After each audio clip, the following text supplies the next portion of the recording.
Hola a todas y todos, el profe René los saluda. El tema de hoy es los valores.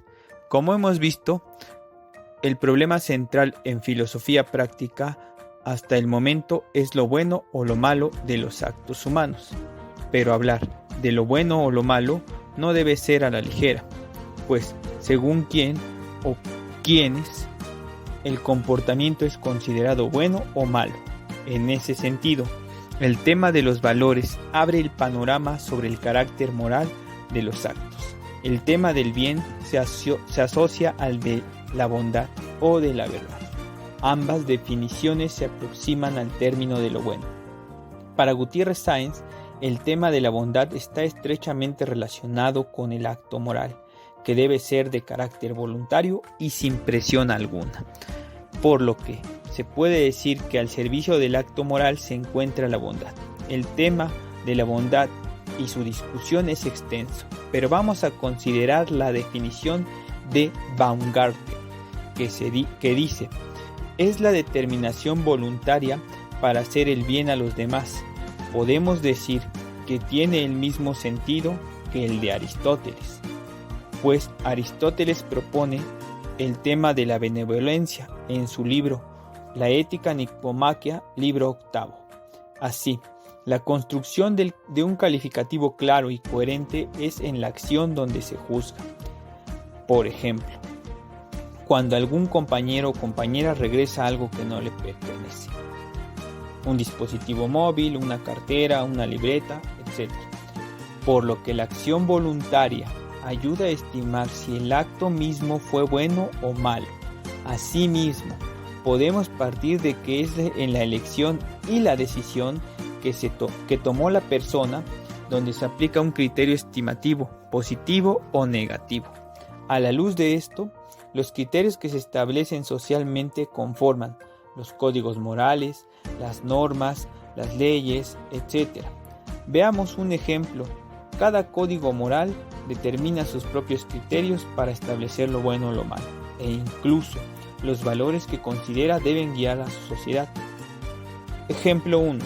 El Santo Corán establece que los árabes pueden tener varias esposas, siempre y cuando puedan mantenerlas. Ejemplo 2. El Código Manú para los hindúes, en el cual está bien amputar las extremidades, cortar un dedo, una mano o un pie a un ladrón si incide por primera vez, y si es reincidente, incluso se le puede dar la muerte. Como te habrás dado cuenta, los códigos establecidos socialmente cambian de un lugar a otro, así que las posiciones del comportamiento humano inciden directamente en lo que está o no permitido. Lo anterior nos permite plantearnos algunas preguntas. ¿Es correcto cortar la mano a un delincuente? ¿Cómo juzgar el comportamiento de A que afectó a B, pero no fue intencionado? ¿Es justo juzgar todas las conductas de la misma manera? Por ejemplo, el robo, el secuestro, el asesinato, etc. Lo dicho del tema nos lleva a un terreno polémico, en el que los argumentos a favor o en contra, o incluso los neutrales, piensan que mientras no les afecte, que el mundo siga su curso. Pues no es así. Ahora llegamos al momento crucial del tema, que es la valoración moral o juicio moral. El juicio moral es el acto en el que se afirma o niega que lo que hizo A, aunque fue sin intención para afectar a B, requiere de un enjuiciamiento para determinar lo bueno o lo malo. En ese sentido, la filosofía práctica llega a conclusiones de la misma forma que en la lógica, pues se busca respaldar la posición que se asumió sobre lo que hizo A B. Entonces, el juicio de valor nos proporciona para dar una conclusión clara.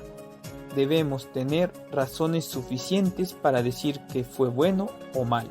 Dicho de otro modo, la valoración moral nos lleva al ring, por decirlo así, de los calificativos objetivos o subjetivos. El tema de los valores reside en dos aristas, lo subjetivo o lo objetivo. Visto que quien lo asume, en palabras de Max Scheler, encuentra la cualidad de lo que atrae hacia un objeto, sujeto u otra cosa. Considerando esto, El valor es el atractivo que poseen los diferentes entes unos de otros, de modo que cuando se observa esto se refiere a la objetividad, es decir, lo que distingue a un objeto del otro. Es decir, las características que posee una cosa de manera determinada que no tiene la otra cosa.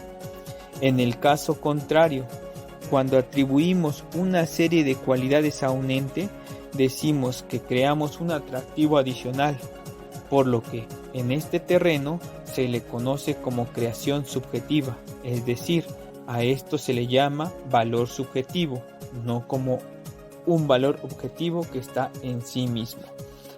Ejemplo, valor objetivo, un diamante, una MacBook Air, etc. Valor subjetivo, Scarlett Johansson, la Rosalía, etc. La valorización implica la forma en la que se captan las cualidades o atractivo de un ente con otro. Esto puede ser una estimación objetiva o subjetiva, puesto que la evaluación, por ejemplo, de un teléfono móvil se somete a la comparación con otro. En ese sentido, pasa que la comparación simplemente es objetiva, ya que solo se tiene el atractivo por sí mismo del objeto. Por otro lado, cuando se le adjudican cualidades que no posee tal cosa, se entra al puesto subjetivista, puesto que se está creando un valor o una cualidad adicional. Los juicios de valor, por tanto, se entienden de manera subjetiva y se adaptan socialmente. En ese sentido, la mayoría de las veces estamos haciendo valoraciones subjetivas u objetivas rara vez.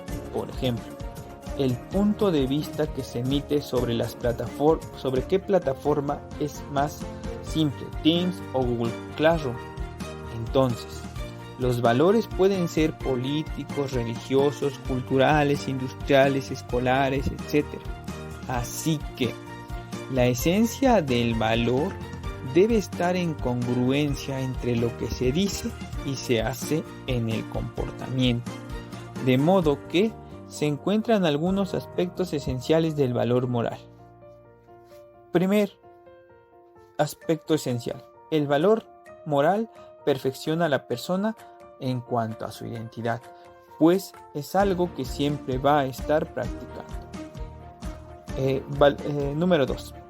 El valor moral no busca el bienestar propio, no es egoísta, no se busca la perfección de manera individual. Número 3. El valor moral busca una identidad colectiva en tanto que la sociedad acepte ese tipo de valores o ese tipo de valor. 4. El valor moral busca la congruencia entre pensamientos, palabras y acciones. Puedo pensar una cosa negativa que debe concordar con lo que estoy diciendo y al mismo tiempo ser ejecutable en el acto. 5. El valor moral se enfoca en la intención positiva del sujeto. 6. El valor moral busca el beneficio de los demás, busca la apertura social de aceptación entre todos los componentes de esa sociedad o todos los elementos que estén en esa sociedad. 7. El valor moral se ejecuta con desinterés y generosidad. No se puede estar limitando al valor moral. 8. El valor moral es indispensable para el comportamiento honesto, leal, respetuoso, bondadoso, etc., que cambia socialmente de un lugar a otro, como los ejemplos del Santo Corán y el Código Manu.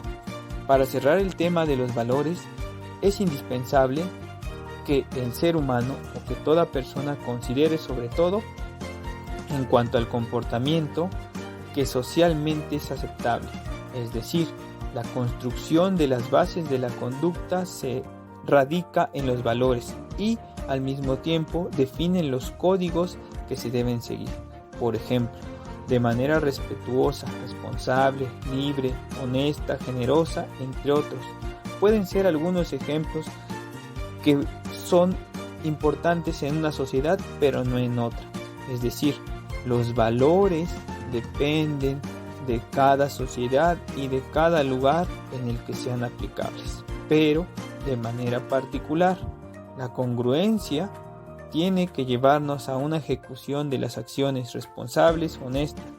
Con esto nos referimos a que los valores deben estar aceptados socialmente y no de manera individual. Si bien se ejecutan de manera individual, pero muchas veces no son aceptados de manera social.